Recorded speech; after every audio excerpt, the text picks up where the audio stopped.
CBSE board student होने के बावजूद भी मैंने गवर्नमेंट जॉब की प्रिपरेशन हिंदी में क्यों की।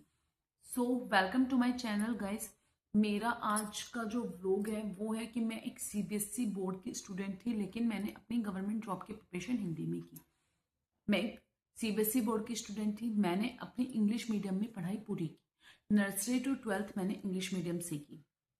उसके बाद जब मैंने वहाँ पे पढ़ा तो मेरे नोट्स पूरे इंग्लिश में होते थे, मेरे क्वेश्चंस इंग्लिश में होते थे, मेरे डाउट्स भी क्लियर इंग्लिश में होते थे।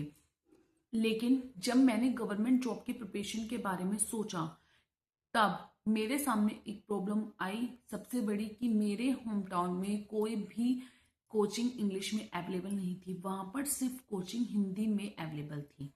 हिंदी मीडियम, मैंने फिर हिंदी मीडियम ही कोचिंग वहाँ पर ज्वाइन की। स्टार्टिंग 2 मंथ्स में मेरे साथ ऐसे हुआ, टीचर आते थे, पढ़ाते थे, चले जाते थे, आते थे, पढ़ाते थे, चले जाते थे। मेरे को कुछ भी समझ नहीं आता था। फिर मैंने सोचा कि इस चीज का एक सॉल्यूशन तो हो, कि भाई मैं एक इंग्लिश मीडियम की स्टूडेंट हूँ। मैंने वहाँ पे मेरी एक दो फ्रेंड्स बनी, मैंने उनसे पूछा तो उन्होंने कहा कि तुम्हें समझ नहीं आएगा, तुम सीबीएसई की स्टूडेंट हो। लोगों को लगता है कि सीबीएसई बोर्ड से पढ़ने के बाद आपको कोई प्रॉब्लम फेस नहीं करनी पड़ती, लेकिन ऐसा नहीं है। रियलिटी जो विलेज टाउन या फिर जो कि शहर के आसपास से बच्चे बिलोंग नहीं करते, जैसे कि मेरा जो गांव है वो मेरे डिस्ट्रिक्ट मेरठ से 35 या 30 किलोमीटर के अप्रोक्स दूर है। तो मेरे पेरेंट्स ने अलाउ नहीं किया कि मैं मेरठ आकर कोचिंग करूं। और फिर दूसरा रीजन ये भी था कि मेरे पापा फार्मर है, हम 2-3 बहन भाई हैं, तो वो इतना अफोर्ड भी नहीं कर सकते थे कि वो मुझे मेरठ में रह के पढ़ा दे रख। तो उन दोनों चीज़ों में मैंने बहुत सारी प्रॉब्लम फेस की। उसके बावजूद गाइस मैंने सोचा कि अब मुझे ना कुछ तो करना पड़ेगा। मैंने डबल मेहनत की, मैंने चीज़ों को सीखना शुरू करा। जो मुझे वर्ड्स हिंदी में समझ नहीं आते थे, मैं उन्हें बुक्स में हाईलाइट करती थी, उन्हें फ़ोन से के माध्यम से या फिर टीचर से पूछ के मैं उन वर्ड्स को इंग्लिश में लिखती थी। जैसे कि कभी किसी बात मैं आपको एग्जांपल देती हूँ, जैसे मेंस्ट्रुएशन है तो ट्रायंगल को उसमें बोलते हैं त्रिकोण, एंगल को बोलते हैं कोण। तो मैंने ये सब चीज़ें फ़ोन से सर्च करा, टीचर से पूछा, और मेरा ये बिल्कुल क्लियर था ना 8th क्लास से कि मुझे सीजीएल की प्रिपरेशन करनी है। लेकिन सबसे बड़ी दिक्कत सीजीएल में कि हमें उसमें इंग्लिश पढ़नी है। और तब मैंने स्टार्टिंग की थी।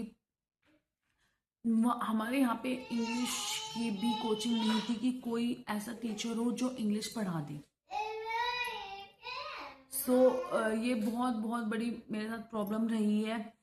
एंड फिर अभी मेरी जर्नी कंप्लीट नहीं हुई है, क्योंकि मेरी अभी कोई जॉब नहीं लगी है, मैं अभी भी नहीं आ रही हूँ। अब तो मेरे पास और डबल रिस्पॉन्सिबिलिटी है। मैं उस चीज़ से निकली, मेरी ग्रेजुएशन भी कंप्लीट नहीं हुई थी, मेरी शादी हो गई।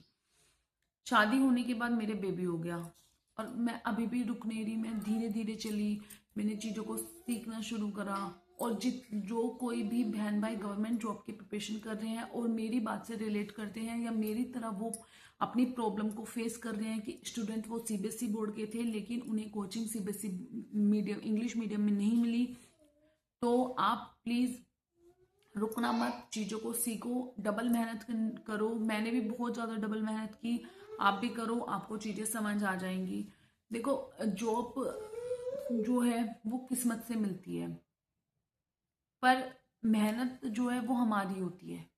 तो मेहनत के सामने किस्मत भी हार जाती है, और मुझे ऐसा लगता है, इसलिए मैं एक मदर भी हूँ, एक हाउसवाइफ भी हूँ, एक स्टूडेंट भी हूँ, और इसीलिए मैं अपने सपने को पूरा करने के लिए जी जान लगाती हूँ। मैं दिन में 6 घंटे, 24 घंटों में मैं 6 घंटे बच्चे के साथ, बच्चे को मैं अकेले मैनेज करती हूँ, उसके साथ मैं निकाल रही हूँ। सो आपको मेरी ये स्टोरी पसंद आई तो प्लीज़ लाइक करें, और जो भी बच्चा मेरी तरह सीबीएसई बोर्ड से होने के बावजूद भी अपनी कोचिंग हिंदी में कर रहा, तो यकीन रखें कि एक दिन सिलेक्शन पक्का होगा।